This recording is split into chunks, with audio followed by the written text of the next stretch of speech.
Assalamualaikum warahmatullahi wabarakatuh. Pemirsa Jateng Pos TV yang berbahagia, Alhamdulillahilladzi khalaqal mauta wal hayata liyabluwakum ayyukum ahsanu amala. Nahmaduhu wa nasta'inuhu wa nastaghfiruh wa na'udzubillahi min sururi anfusina wa min sayyiati a'malina. May yahdihillahu fala mudhillalah wa may yudlilhu fala hadiyalah. Asyhadu an la ilaha illallah wa asyhadu anna Muhammadan abduhu wa rasuluh. Allahumma salli wa sallim ala sayyidina wa maulana Muhammad wa ala alihi wa sahbihi wa man tabi'ahu bi ihsanin ila yaumil qiyamah. Pemirsa yang berbahagia, syukur alhamdulillah kita di bulan suci Ramadan ini diberi kesempatan oleh Allah Subhanahu wa taala untuk masih dapat melaksanakannya dan menunaikannya. Semoga Allah berikan kelimpahan keberkahan kepada kita dan keluarga kita. Allahumma amin.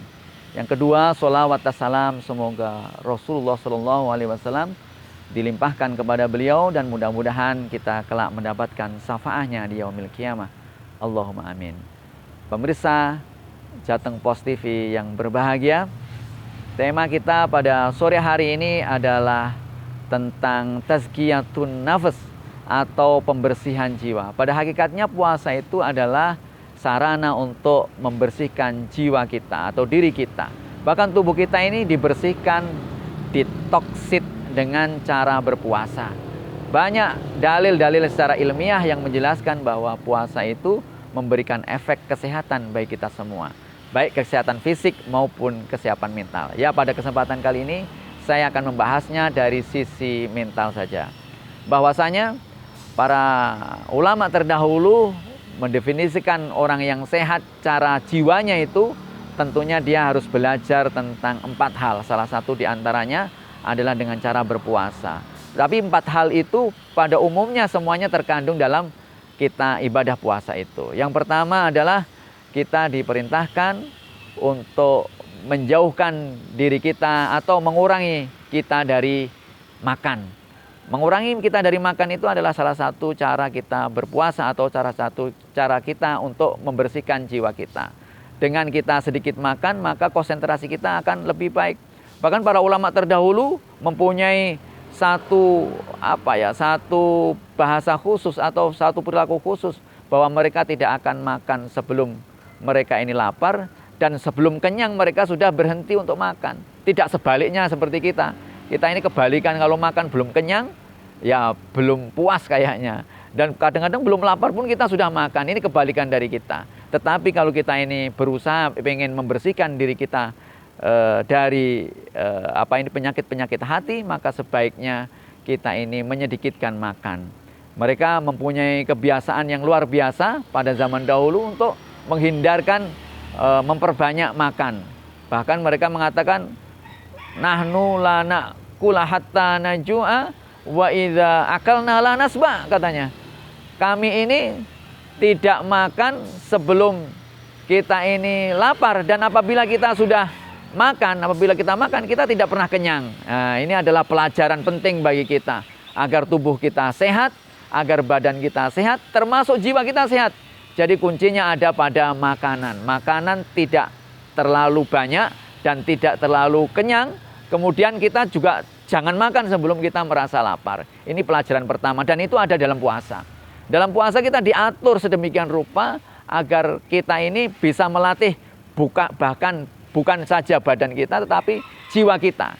Agar kita ini tidak terlalu tamak terhadap makanan, agar tidak terlalu begitu antusias untuk menyantap sebuah makanan. Tapi kita perlu mengendalikan diri kita agar kita makan itu sesuai dengan porsi dan pada waktu yang tepat.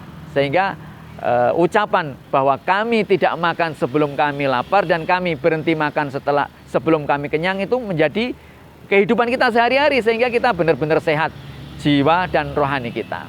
Yang kedua, cara kita untuk menghindarkan diri, untuk membersihkan diri kita dari penyakit-penyakit jiwa adalah dengan menyedikitkan tidur. Nah, ini tidur juga penting, pola tidur.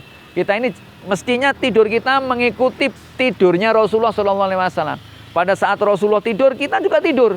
Pada saat Rasulullah itu bangun, kita bangun. Pada saat Rasulullah itu melaksanakan kegiatan, kita melaksanakan kegiatan. Nah, itu yang mestinya kita contoh. Jangan sebaliknya. Ketika Rasulullah bangun, kita tidur. Ketika Rasulullah itu tidur, kita dalam keadaan bangun. Nah, ini kebalik-balik.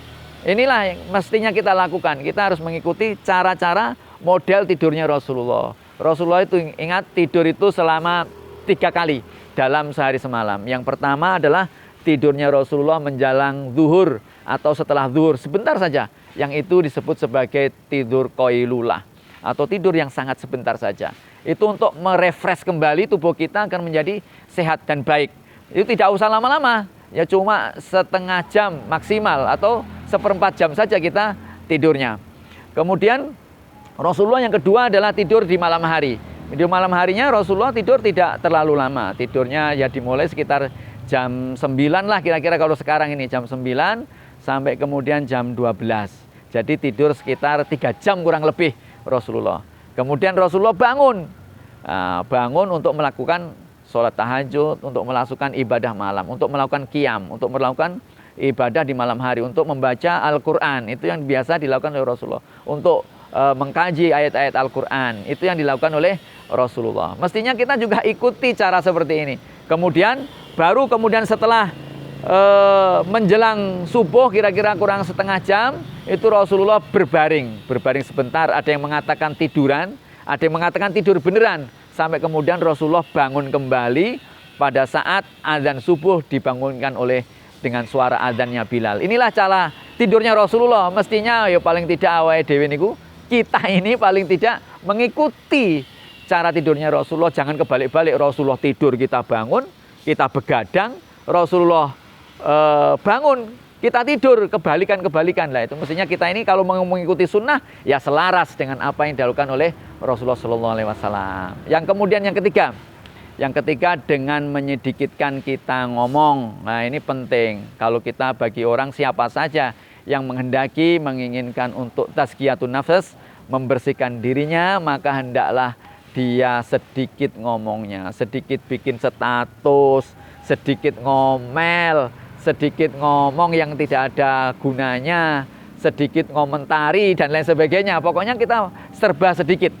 Apalagi terhadap berita-berita yang kurang jelas dalam media sosial. Kita harus sedikit itu. Sedikit ngomong itu sekarang ini tidak hanya omongan ucapan saja, sudah ketikan dalam HP itu juga bagian dari ngomong kita. Maka kita harus menyedikitkan itu. Itu bagian dari cara kita untuk membersihkan jiwa kita, menyedikitkan ngomong. Bukankah Rasulullah SAW mengatakan bahwa mangkana yu'minu billahi wal yaumil akhiri falyaqul khairan aw liyasmut, kata Rasulullah SAW. Barang siapa yang beriman pada Allah dan hari akhir, hendaklah dia berkata yang secukupnya saja, yang baik-baik saja. Kalaupun dia tidak bisa, lebih baik dia diam. Jadi diam itu kadang alternatif yang terbaik dibandingkan ketika kita ngomong sesuatu yang kita tidak ahli atau berkomentar sesuatu yang kita tidak tahu atau kita berstatus yang tidak ada gunanya. Inilah pentingnya kita untuk menyedikitkan ngomong. Ini juga bagian dari upaya untuk membersihkan jiwa atau membersihkan diri kita. Kemudian yang keempat atau yang terakhir, cara kita membersihkan jiwa kita adalah dengan cara menyedikitkan kita untuk berkumpul dengan banyak orang. Bukan berarti kita antisosial, bukan. Tapi dalam saat-saat tertentu kita untuk menghindarkan diri, untuk banyak berbicara dengan orang di kerumunan. Kita lebih banyak untuk mencoba untuk muhasabah, merenung, memperingatkan diri kita, berzikir pada diri kita. Ini yang kau coba untuk kita perbanyak. Yang berkumpul-kumpul dengan orang, kongko-kongko di kafe, dikurangi. Kalau kita ini pengen mendekatkan diri pada Allah. Pengen dekat dengan Allah kok kumpulin yang kafe, diskotik, ya ora pas. Ya tetap kita harus mengurangi. Ya ada yang penting-penting saja, kumpulan RT, kumpulan RW ya datang, pengajian ya datang, itu tempat umum, tetapi kita ada manfaatnya. Tapi kalau untuk kepentingannya tidak begitu penting, ya kita tinggalkan. Bukankah Rasulullah SAW juga mengatakan, min husnil islamil mar'i tarkuhu ma la ya'ni. Sebagaimana kualitas iman atau Islamnya seseorang itu terbentuk atau terlihat dari dia meninggalkan perbuatan-perbuatan yang tidak ada gunanya. Jadi kualitas umat Islam itu terlihat betul.